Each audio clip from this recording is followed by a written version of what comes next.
பக்தி ஒளி நேயர்கள் அனைவருக்கும் வணக்கம்.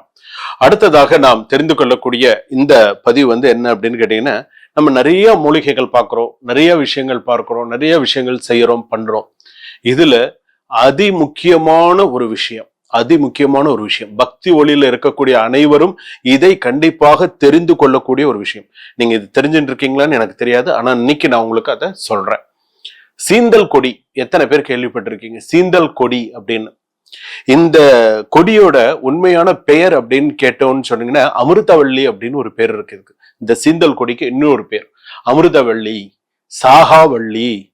அடுத்ததாக பாத்தீங்க அப்படின்னா சஞ்சீவினி, ஆகாச வள்ளி அப்படின்னு சொல்லி இதுக்கெல்லாம் பேர் இருக்கு. இந்த மாதிரி இந்த சீந்தல் கொடிக்கு இந்த பேர்லாம் இருக்கு. சரிங்க, இந்த சீந்தல் கொடின்னு என்ன, இதோடைய வசியம், இதோடைய இது எப்படி இருக்கும்? சீந்தல் கொடிக்கு வசிய சக்தி அதிகமா இருக்கு. சீந்தல் கொடி எந்த இடத்துல படர்ந்து இருக்கோ அந்த இடத்துல ரொம்ப சுபிக்ஷமா இருக்கும். சீந்தல் கொடி பாத்தீங்கன்னா ரொம்ப விசேஷமான ஒன்று. கண் திருஷ்டி போக்கக்கூடிய ஒரு அரிய மூலிகைன்னு கூட சொல்லலாம். அதோடைய அந்த சீந்தல் கொடி அப்படியே மொத்தமா நாட்டு மருந்து கடையில கேட்டீங்கன்னா கொடுப்பாங்க. ஒரு தூபம் காட்டுறதுக்கு முன்னாடி அந்த கறி தூபம் ரெடி பண்ணிட்டு இந்த சீந்தல் கொடியை அள்ளி அதுல போட்டு சாம்பிராணி போட்டு அந்த வீடு முழுக்க நம்ம காமிச்சோம் அப்படின்னு சொன்னா அது மாதிரி ஒரு பாசிட்டிவ் வைப்ரேஷன்ஸ் வேற எங்கேயுமே இருக்கு.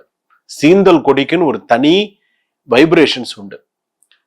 இன்னொரு விஷயமும் சொல்றேன், வீட்டுல யாராவது குழந்தைகளாக இருக்கட்டும், விபத்துல ஐசியூல இருக்காங்க, ஒரு ஹார்ட் அட்டாக் பேஷண்ட், அவன் பிழைச்சு வந்தா எங்களுக்கு ரொம்ப சந்தோஷமா இருக்கும், ஹாஸ்பிட்டல்ல நாங்க நிறைய செலவு பண்ணிட்டு இருக்கோம் அப்படின்னு நீங்க நினைக்கிறீங்களா? உடனே வீட்டுல யாரையாவது அழைத்து, நல்ல பூஜை செய்யறவங்கள அழைத்து சீந்தல் கொடியினால ஆயுஷ் ஹோமம், மிருத்யுஞ்சய ஹோமம் பண்ண சொல்லுங்க. சிறப்பா இருக்கும், ரொம்ப ரொம்ப சிறப்பா இருக்கும். இதுக்குண்டான சிறப்பு வேற எதுக்குமே கிடையாது. ஏன் ஆயுஷ் ஹோமம்னாலும் சீந்தல் கொடி தான் முதல்ல. ஆனா இதெல்லாம் எத்தனை பேர் செய்யறாங்கன்னு தெரியல. ஒரு ஆயுஷ் ஹோமம்னா அவளை சமயத்தை எடுத்து போட்டு ஹோமத்தை பண்ணிட்டு வர்றதுக்கு பேரு ஹோமம் கிடையாது.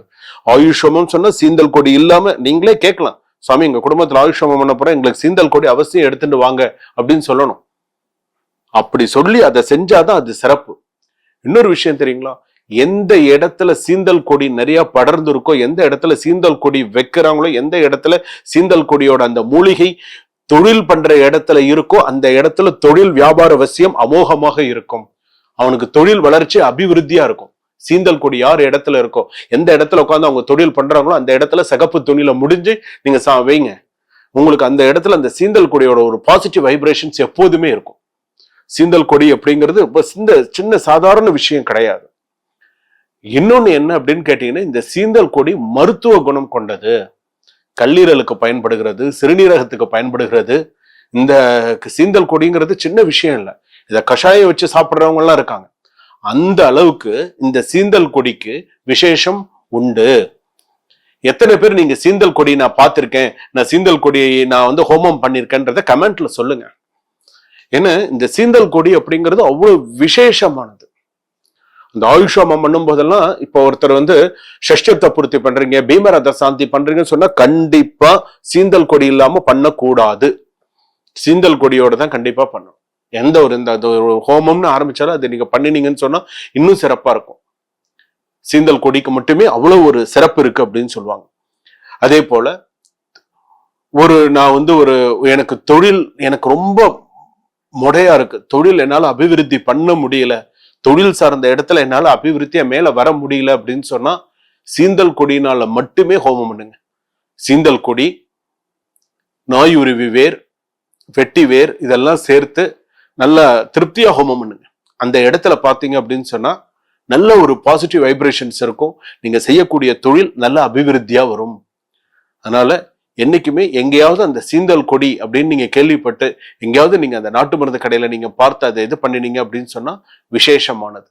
நீங்க பச்சையா நிறைய நீங்க பைபாஸ்ல நீங்க எல்லாம் போகும்போதெல்லாம் பாத்தீங்கன்னா சீந்தல் கொடி பாத்தீங்கன்னா ரோட்டோரமா படர்ந்து கிடக்கும். அப்படியே கையால அப்படி எடுத்தோம் அப்படின்னு வச்சுக்கோங்களேன், நிறைய இவ்வளவு சீந்தல் கொடி எடுக்கலாம், இவ்வளவு கொடி எடுக்கலாம். எடுத்து காய வச்சு அவ்வளோ ஒரு விசேஷமானது இந்த சீந்தல் கொடி. அதனால பக்தி ஒளி நேயர்கள், இந்த பக்தி ஒளி பார்க்கக்கூடிய நேயர்கள் அனைவரும் இந்த சீந்தல் கொடியுடைய பயன்பாட்டு முறை, இதை எப்படி நம்ம பயன்படுத்தணும், எப்படி ஹோமம் பண்ணணும், எப்படி பூஜை பண்ணணும், என்னென்ன மாதிரியான சில விஷயங்கள் அப்படிங்கிறத நான் இதை சீந்தல் கொடியில நான் சொல்லியிருக்கேன். அவசியம் வாங்கி நீங்க இதே போல சாம்பிராணி போடுங்க.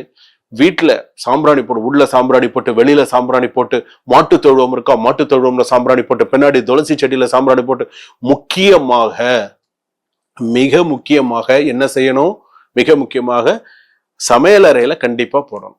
இதுல ஒரு விஷயம் நல்லா ஞாபகம் வச்சுக்கோங்க.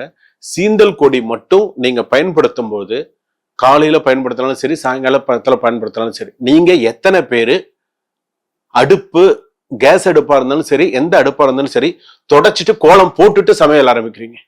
எத்தனை பேர் நீங்க அந்த மாதிரி ஆரம்பிக்கிறீங்க சொல்லுங்க. மிக முக்கியமான விஷயம், நல்லா யோசிச்சு பாருங்க. எத்தனை பேரு காலையில எழுந்திருந்த உடனே இந்த கேஸ் அடுப்பெல்லாம் தொடச்சி அதுக்கு கோலம் போட்டு, ஆனா அந்த கேஸ் அடுப்புல மேல ஒரு வாக்கியம் எழுதுவாங்க, என்னன்னு தெரியுமா உங்களுக்கு? கோலத்திலே அழகா எழுதுவாங்க. சில பேர் வீட்டுல இன்னைக்கும் பழக்கம் இருக்கு.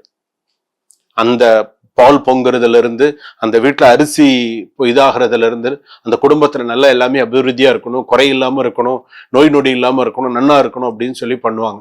என்ன பண்ணுவாங்க தெரியுங்களா? அந்த காலையில ஏந்திருந்து அந்த அடுப்பு தொடச்சி, இந்த காஃபி போடுறதுக்கு முன்னாடி நம்ம கோலம்லாம் போட்டு அக்ஷயம் அக்ஷயம் அப்படிங்கிற அந்த வார்த்தையை அதுல எழுதி, அதுக்கப்புறம் தான் அந்த சமையல் வேலையை ஆரம்பிப்பாங்க. அக்ஷயம், அக்ஷய பாத்திரம் மாதிரி அந்த குடும்பத்துல அமோகமா இருக்கணும் அப்படின்னு சொல்லுவாங்க.